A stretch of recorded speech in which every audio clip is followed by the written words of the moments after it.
That'll be $23. Right, there's your change. Have a nice trip. Oh, I'll just get your bags out of the boot. Thank you very much. Now, George, let's find the check-in desk. Yes, but with all the changes they have made here at the airport, I'm not sure where the check-in desk is. I know, it's strange, isn't it? Why don't we ask for help? Good idea. What about that man sitting down over there? Which one? The one with the hat on and in the trolley? No, the one with the uniform behind the table. I'll ask him. Excuse me, could you tell me where the check-in desk for France Air is, please? Oh, let me think. The best way to get there would be to turn left at the end there, where the cafe is, and then go straight ahead until you're opposite the departure gates entrance.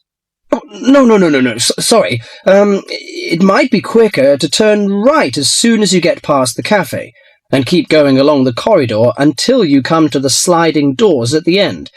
On the left. Yes, that's it. All the check-in counters are in a hall there. I'm pretty sure France Air is directly to your left as you walk in the hall. Thanks a lot. So, it's the left past the cafe and then right opposite... The bookshop. You can't miss it. Come on then, Lisa. We don't want to be late, and I want some time to get a cup of coffee and look around the bookshop. Okay, George, but I want to go to the restroom first. I'll meet you at the check-in desk.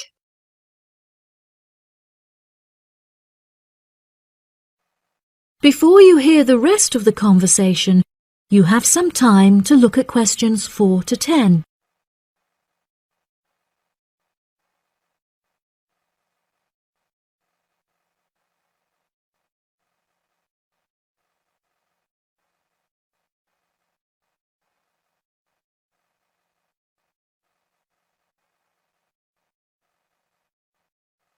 Now listen and answer questions 4 to 10. Good morning. Can I help you? Yes, I would like to check in for flight FA492. Very good. Can I have your ticket and passport, please? Oh, yes, here you are. Okay, thanks. If you could just put your suitcase on the scales. Oh, I have this extra box that I want to take as well. Okay, well, that's extra luggage, so I'll have to get you to fill out an excess baggage declaration certificate. It'll cost extra, I'm afraid. Let me see. $40 exactly, if the total value of your contents is under $400. Oh, well, what's the form for? It's just a form you have to fill out so that if there are any problems, we'll know where you are and how to contact you. So, if you can give me a few details, I'll key in the information. Okay then, your passport says your name is Lavier. Is that right? Yes, George Lavier. George, Lavillers.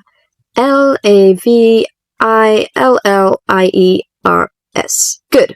Now, nationality. French? No, wait a minute. It's a Swiss passport. Well, yes, I live in France, but I was born in Switzerland. Swiss. Very good. Flight number FA492. Destination is... Paris. Are you connecting with any other flight in Paris, or will you be staying there? I'm spending my vacation in Paris. Well, Sèvres, just outside Paris. Okay. So what's the phone number there? Let me think. The country code for France is 33, and the number is 198614537. Right, so that's 331-9861-4537. Yes, that's it. And can you tell me briefly what you have in the box? Well, there are some books, just university textbooks from last semester, some clothes, and, my computer disks. Okay, thank you. And what would be the approximate value of the contents? Quite a bit, actually. About $150. That's all. There's your receipt for the box, your passport and ticket, and here is your boarding pass. Gate 7. You can board the plane in about 35 minutes. Have a nice flight. That is the end of part 1. You now have half a minute to check your answers.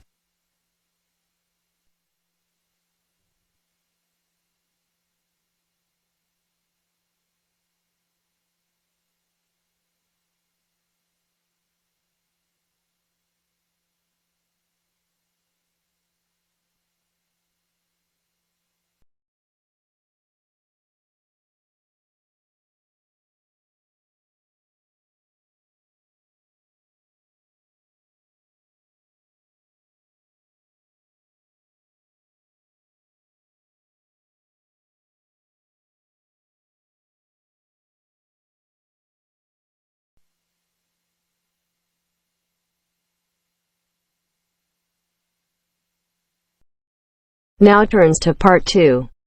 Part 2.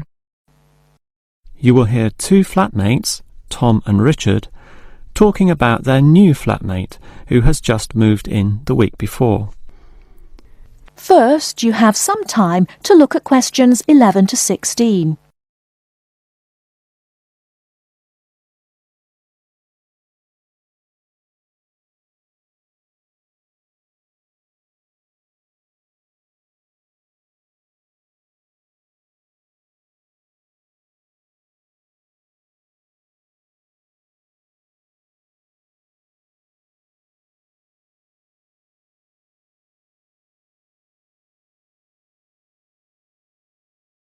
Now, listen carefully and answer questions 11 to 16.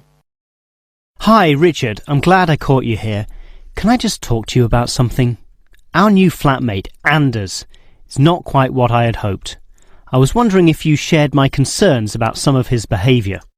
Yes, Tom, I know what you mean, but we can't be entirely negative. He has good points. I mean, at least he's quiet. He doesn't play loud music all night or bother others or turn his TV up, disturbing everyone. Sure, he's quiet, but remember our last flatmate? He'd say hi to you and smile and treat everyone politely.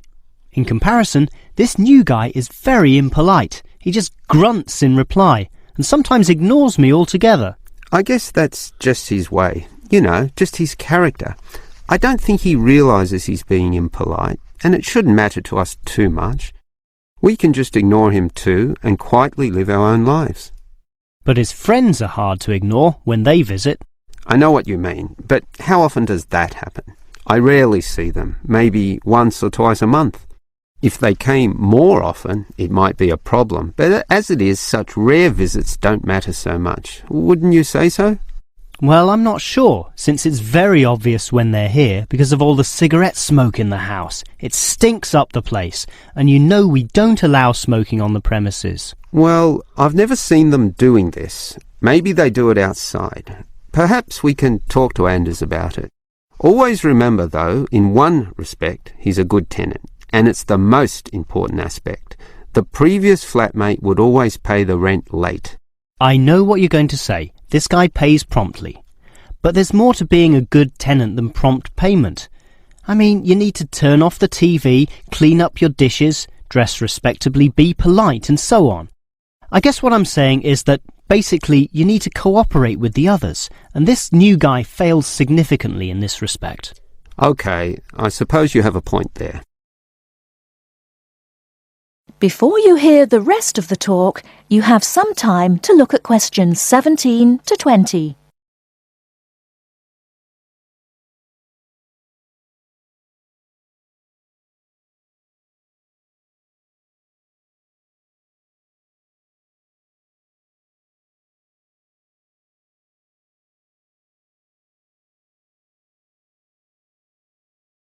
Now listen and answer questions 17 to 20. I tell you what, Tom, why don't we talk to our new flatmate, Anders, about these issues? If we throw him out, we'll have to go to all the trouble of finding another flatmate, who might not necessarily be much better. So, let's give the current guy a chance. Here, I've got a piece of paper, so let's make a short list of issues to discuss with him. Get it out into the open. Sure, we'll give him one more chance. So, write communication. And let's tell him to... Well, we can't change a person's personality overnight. So why don't we have a weekly tenants meeting and we can just ask him to attend. That way we can get to know him better. I'll write attend meeting and we can take it from there. OK, but we have to tell him about his friends. They can't just do whatever they want. Write a heading friends and then write don't smoke anywhere, inside or outside. Well, instead of being so direct and possibly causing offence, I'll just write follow rules and verbally mention the rules. TV off by 10 p.m, no loud music or bad behaviour, including smoking. OK, do that, but I still think we need to specifically mention that last issue. You know how I can't stand the habit. So I'd like this to be another and separate point. Cigarettes, strictly forbidden. And it's important to include the strictly here. We can't pussyfoot around too much. Sometimes directness is necessary. OK, I'll write that. Forbidden. OK. And what about cleaning duties? Anders is a little too relaxed about that. Dishes are sometimes not washed, dirty teacups are left around the place, and so on. So, right, must do better. Yeah, again, Tom, he might take that personally and it could cause a scene. I'd rather be general. I'll write must be done and I'll tell him that that's for everyone, not just him. OK? OK, as long as he gets the message. That is the end of part 2.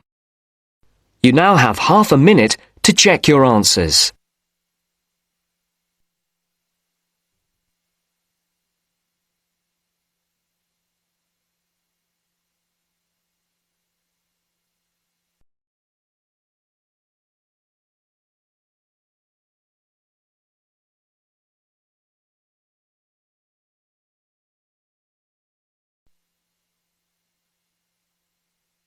Now turns to part 3. Part 3. You will hear a tutor and 2 students discussing the best ways to study. First, you have some time to look at questions 21 to 25.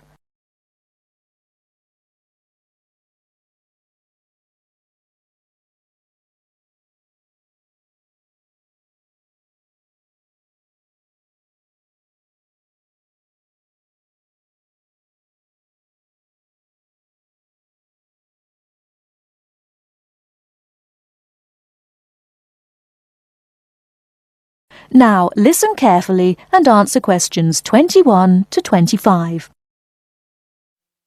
Well, how are you both settling in? Fine.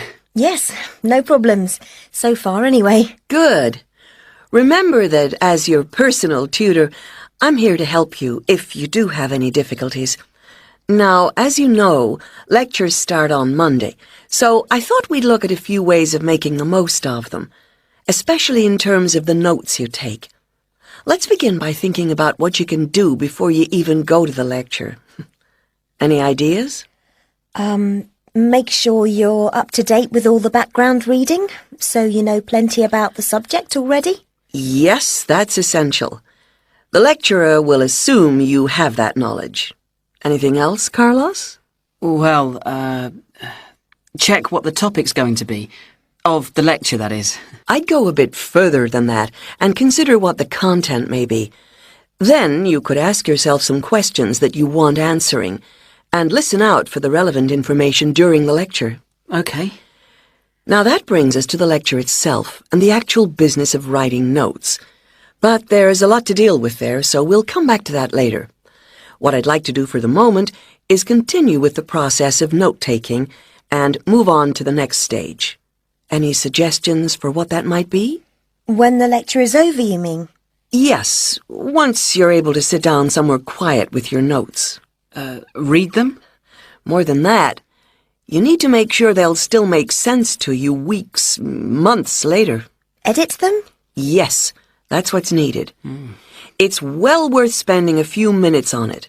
Any missing words, anything difficult to read, things you didn't have time to jot down, now is the time to do so, while everything's still fresh in your mind. Right. And after that, when's the best time to revise them? When do you think, Carlos? I'd say just before the next lecture, in the same subject. Precisely. That's a vital time to look at them again, for obvious reasons. But it's definitely not the only time. When should you revise them again? A month later, maybe? Sooner, and much more often than that. I'd recommend you look at them again once a week. That's why it's so important they're complete and easy to follow.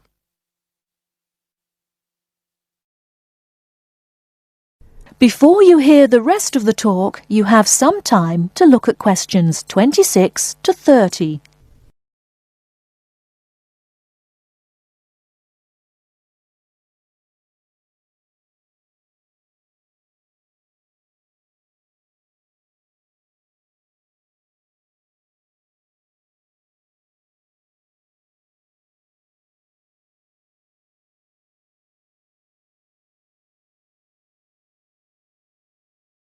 Now listen and answer questions 26 to 30.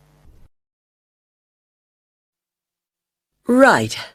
Let's go back to note-taking and begin with the basics before the lecture has even started. What should you do when you walk into the room?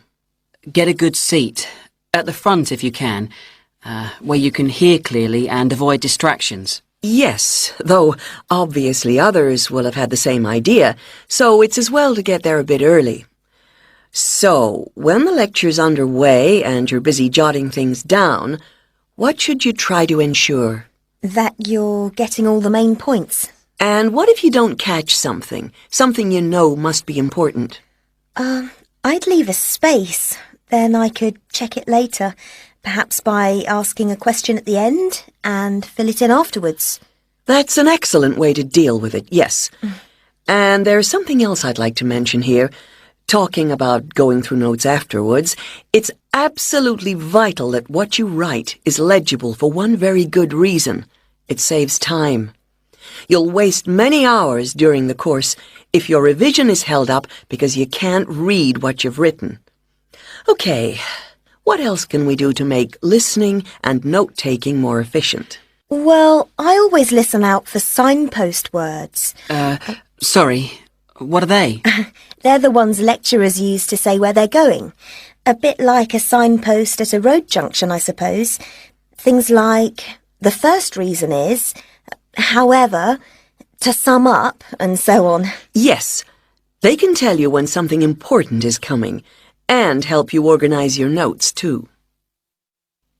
Is there anything else you can add, Carlos? There's something I think's very useful, but it's later, after the lecture is finished. That's fine. Go on. Well, what I do is go through what I've written down, summing up the main points in a few words in the margin, on the left-hand side of the page.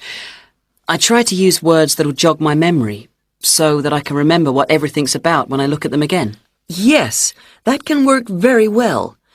What some people do to review their notes is cover up their full notes from the lecture, maybe with a piece of paper or a card, and concentrate just on what they've put in the margin, trying to recall the details. Then they move the cover down a little and check whether they were right. Or you could put your main points on another piece of paper and clip them together.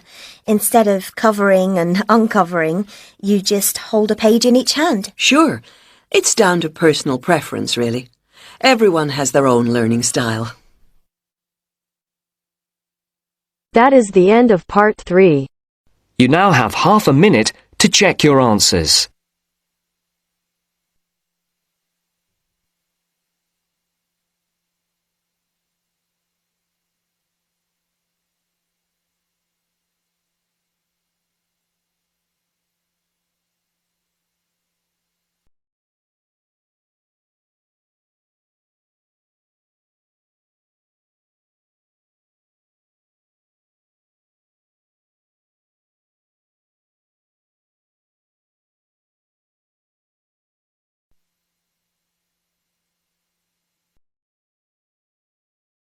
Now turns to part 4. Part 4. First, you have some time to look at questions 31 to 40.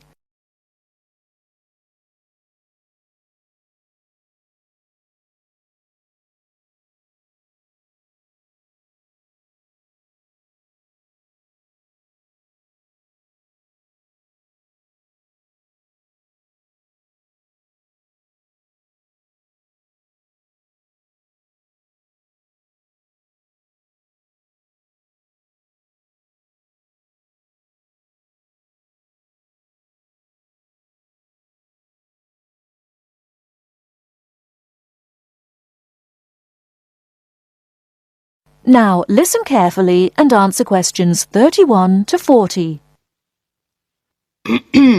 Last week we looked at some of the features of modern houses, and today we're going to turn the clock back and look at traditional house design. I've chosen to start with Samoa, which is part of a group of Polynesian islands in the South Pacific Sea, because the influence of culture and weather on house design is quite clear there. So let's have a look at, first of all, at the overall design of a traditional Samoan house. Now, these days, houses in Samoa have become more modern and are usually rectangular. But traditional designs were round, or sometimes they were oval in shape. Here's a picture. This traditional style is still used, often for guest houses or meeting houses, and most Samoan villages have at least one of these buildings. As you can see, there are no walls, so the air circulates freely around the house. Samoa is a place that experiences high temperatures, but the open design of the house also reflects the openness of Samoan society. If the occupants want shelter, there are several blinds made of coconut leaves that can be lowered during rainy or windy weather. Or indeed, the blinds can also be pulled down if people want some privacy. The foundations of the house, that's the part beneath the floor, are raised slightly. In the past, the height was linked to the importance of the occupants, which we'll talk about another time. However, the floor of the house was usually covered with river stones. Today, we have a range of methods for balancing the temperature inside a building, but the stones on the floor of a Samoan home are ideal for cooling the building on hot days. Now, let's have a close look at the roof. This, as you can see in the picture, is dome-shaped and traditionally thatched or covered with leaves from the sugarcane. That's an established crop in Samoa. This was a job for the women, and it involved twisting the leaves and then fastening them with a thin strip of coconut leaf before fixing them to the roof in several layers. Now, the shape of the roof is important. You can see that the sides are quite steep, and that's done so that the rain falls straight to the ground without moisture going through the leaves and causing leaks or dampness inside the house. Then you'll notice how high the top of the roof is. This is a way of allowing heat to rise on sunny days and go through the thatching, thereby cooling the house. So, how does the house stay upright? Well, there are a number of evenly spaced posts inside. They encircle the interior of the building and go up to the roof and support the beams there. They're also buried, usually about 1.5 meters in the ground to keep them firm. These posts are produced using local timber from the surrounding forests. They're cut by men from the family or village, and the number varies depending on the size and importance of the house. Now, these posts were a very significant part of Samoan culture and did much more than hold up the roof. When there were meetings, people sat with their back to certain posts, depending on their status in society. So there were posts for chiefs, according to their status, and posts for speakers, and so on. And ordinary people sat around the side on mats. The last area I want to look at today is the attachment of the beams and posts, what you call fixing the construction. Traditionally, no nails or screws were used anywhere in such a building. Instead, coconut fibres were braided into rope to fix the beams and posts together. The old people of the village usually made and plaited the rope. This was a lengthy process. An ordinary house used about 40,000 feet of this rope. And as you can see in this picture, The rope was pulled very tightly and wound round the beams and posts in a complex pattern. And in fact, the process of tying it to the beams so that it was tight and strong enough to keep them together is one of the great architectural achievements of Polynesia. That is the end of part 4.